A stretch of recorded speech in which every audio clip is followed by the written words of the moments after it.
शायद वो इस इंडस्ट्री से हैं, इसीलिए हम ये सवाल पूछ रहे हैं कि क्या हुआ, कैसे हुआ। बट आई गेस हमारे प्रोफेशन में प्रेशर बहुत होता है, चाहे वो फैशन इंडस्ट्री हो, फिल्म इंडस्ट्री हो। नमस्कार, आप देख रहे हैं विजन न्यूज़ और मैं बीभू कुमार झा। इस वक्त हमारे साथ भोजपुरी इंडस्ट्री की एक्ट्रेस हैं सोनालिका प्रसाद। इनसे बात करेंगे, कई सारी चीज़ों पे बात करनी है। सबसे पहले तो हमारे चैनल में स्वागत है Sonal ji. Thank you so much and hi to everyone and hello BJ. कई सारे सवाल हैं जिसका जवाब मैं आपसे भी चाहूँगा, इसलिए कि अभी लेटेस्ट भोजपुरी इंडस्ट्री तो काफ़ी आगे बढ़ रही है। बीच सडनली एक जो कि इंसिडेंट होता है आकांक्षा दुबे को लेकर, उभरती हुई थी मॉडल एक्ट्रेस।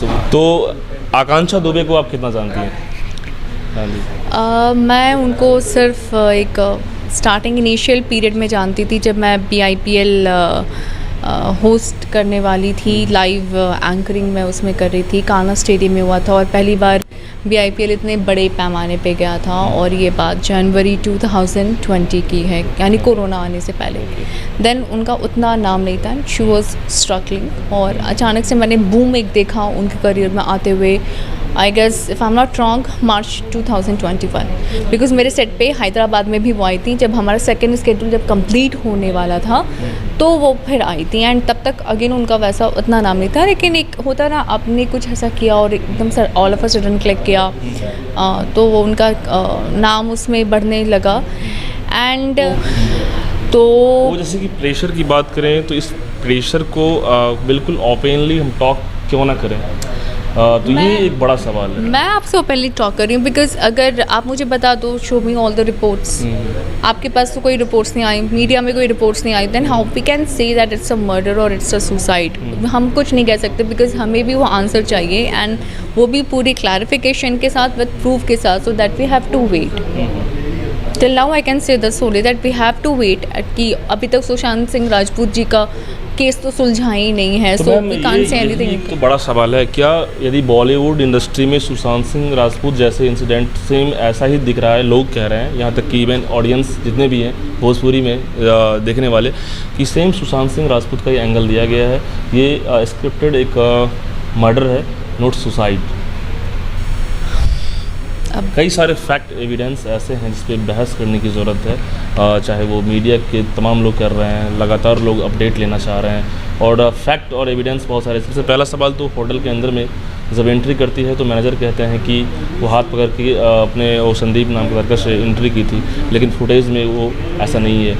कई सारे जब वो लाइव कर रही थी इंस्टा पे, तो उस टाइम रेड टी शर्ट का एक कपड़ा पहन के एक लड़का जेंट्स था, वो लेफ़्ट राइट उनका फिगर आ रहा है। तो और भी कई सारे ये चीज़ें हैं। तो इससे क्या लग रहा है कि क्या चल रहा है? देखिए, सबसे पहले बुरा मत मानिएगा, लेकिन ये बात फैक्ट है कि डिजिटल में हम व्यूज़ सब्सक्राइब पे ज़्यादा जाते हैं। कहानी अंदर जब आप क्लिक करो तो वही सेम होती है, लेकिन कुछ ऐसा हम हेडलाइन डाल देते हैं कि जिससे लोग क्लिक करके पढ़ें, और होता बस वही है जो रिपीट टेलीकास्ट वो चीज़ें चल रही हैं। तो कई बार चीज़ें व्यूज़ के लिए होती है, फिर बाद में पता चलता है अच्छा ये तो फेक न्यूज़ था। बहुत सारी चीज़ें ऐसी होती हैं, not I am talking about of regarding on this news, several news. आप खुद डिजिटल मीडिया से हो और आपको पता होगी बहुत सारी चीज़ें, लेकिन अगेन आप जो पूछ रहे हो कि कैसे क्या हुआ, सो मैं उतना फॉलो अप नहीं कर पा रही हूँ, बिकॉज़ मुझे वो डिप्रेशन होने लगता है वो चीज़ों को, ये सब चीज़ों को जान करके। मुझे बस एक फाइनल रिज़ल्ट चाहिए, and everyone wants to know कि एग्जैक्टली हुआ क्या था। एंड अगेन, जैसा कि मैंने कहा कि अगर आप मधुर भंडारकर की फिल्म फैशन भी देखो, आप पेज 3 पे देखो, सो सेवरल चीज़ें हैं जो लोग प्रेशर में जीते हैं। इनफैक्ट आप भी अपने आप को देख लो, अपने मीडियाज़ में भी बहुत सारे प्रेशर होते हैं कि भाई हमें अपने न्यूज़ के ज़्यादा व्यूज़ लाने हैं, या फिर हमें अभी कुछ प्राइम टाइम मुझे करने को मिल जाए। So everywhere there is a competition, और फिर उसको हम कैसे लेते हैं। एंड अगेन, अगर मर्डर होता तो मर्डर करना इतना आसान नहीं होता है, एंड अगर कुछ हुआ है ऐसा तो सज़ा मिलनी चाहिए। बट हमारा देश है, कितनों को न्याय मिलती है, कितनों को नहीं मिलती है। ये तो बिल्कुल फैक्ट है कि जो एविडेंस या फैक्ट के आधार पे वो पुलिस नाकाम कर रही है, या फिर उसके बाद कोर्ट है जो भी चीज़ें देखेगी। बट हम ये आपसे जानना चाहेंगे, आप लोगों ने काम किया होगा साथ में, शूट या जो भी चीज़ें, कुछ ऐसा है? मैंने नहीं किया काम। नहीं किया आपने? काम नहीं किया। तो बस स्टार्टिंग में आप कब मिली थी? आकांक्षा जी? मैं जब एक्टिंग कर रही थी और उस समय था कि चेयर अपने टीम को करने के लिए कौन कौन सेलेक्ट हो सकते हैं, तो मेरे टीम के जो ओनर थे उन्होंने डिसाइड किया कि हम इनको लेते हैं, और बस इतना ही तक जानती हूँ और ज़्यादा कुछ नहीं जानती। एक सवाल है मैम कि भोजपुरी इंडस्ट्री में जो डायरेक्टर होते हैं वो डायरेक्ट तो करते हैं फिल्म को, लेकिन उसके बाद कंप्रोमाइज़ की बात आती है, कुछ एग्रीमेंट होता है, जो कंफर्टेबल नहीं होते हैं एक्ट्रेस, फिर भी उनको करना पड़ता है, या जब प्रेशर या कुछ भी चीज़ें, तो उस पर में कैसे इसको इन चीज़ों को आप देख रही हैं कि क्या होना चाहिए क्लैरिटी? देखो, मैं तो टीचर और स्टूडेंट के बीच में भी सुनती हूँ कि मार्क्स बढ़ाने हैं, तो टीचर्स ऐसे बोलते हैं।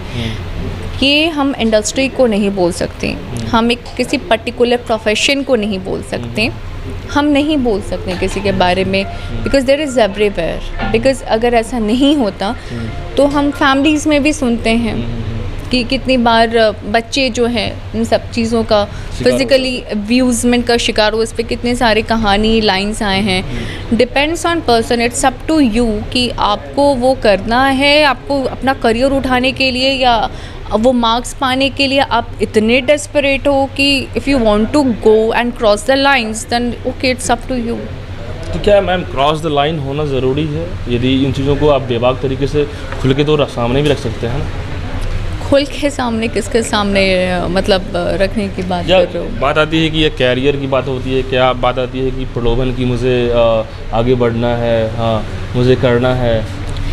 देखो, गंदगी 10% होती है, साफ़ सुथरी 90% होती है।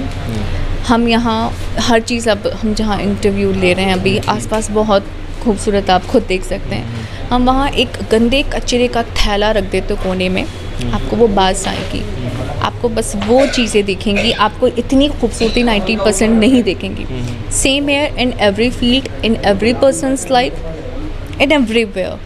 गंदगी है 10%, लेकिन हम 10% को हवा दिखा के 100% दिखाते हैं। That's यदि it. अक्षरा आकांक्षा दुबे के साथ यदि ऐसा इंसिडेंट होता है, प्रेशर में ही सुसाइड होता है या फिर वो मर्डर होता है, बट यदि आप लोग इस इंडस्ट्री में हैं तो क्या कहिएगा? जैसे कि भोजपुरी इंडस्ट्री में ऐसे लोग जो आगे बढ़ने वाले हैं, यदि कहीं ना कहीं यदि गंदगी की बात आती है, उसको कैसे साफ़ किया जाए, कैसे ट्रांसपेरेंसी आए, तमाम चीज़ों पे तो सवाल खड़ा होता है। खुद पे वर्क करो ना।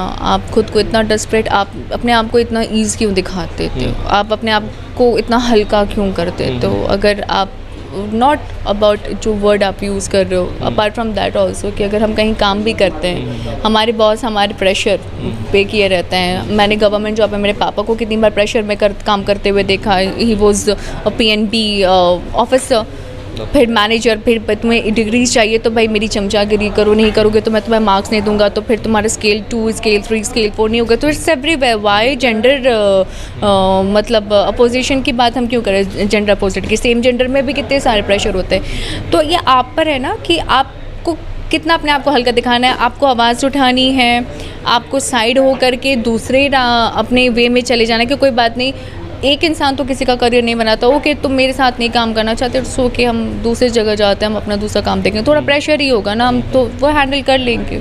कि एक सवाल आ रहा है कि जो मतलब इनके साथ काम कर रहे थे समर सिंह, वो क्या है मतलब कि वो दूसरे जगह उनको काम करने के लिए नहीं बोल रहे थे, वो प्रेशर में थी, वो कहीं दूसरी जगह भी काम करते लेकिन मार्केट में ख़राब हो जाता है। इस तरह की बातों में क्या इस तरह प्रेशर में वो चल रही थी, ये मारना पीटना तमाम चीज़ें ऐसी कुछ? देखो, अगर हम थोड़ा सा ब्रॉड माइंडेड सोचे तो सारे लोग उनके गाने देखें, वो सिर्फ समर सिंह के साथ तो काम नहीं कर रही थी। अगर रोकना होता तो पवन सिंह जी इतने बड़े स्टार हैं, खेसारी लाल इतने बड़े स्टार हैं, उनके साथ निरहुआ जी इतने बड़े स्टार हैं, सबके साथ काम किया।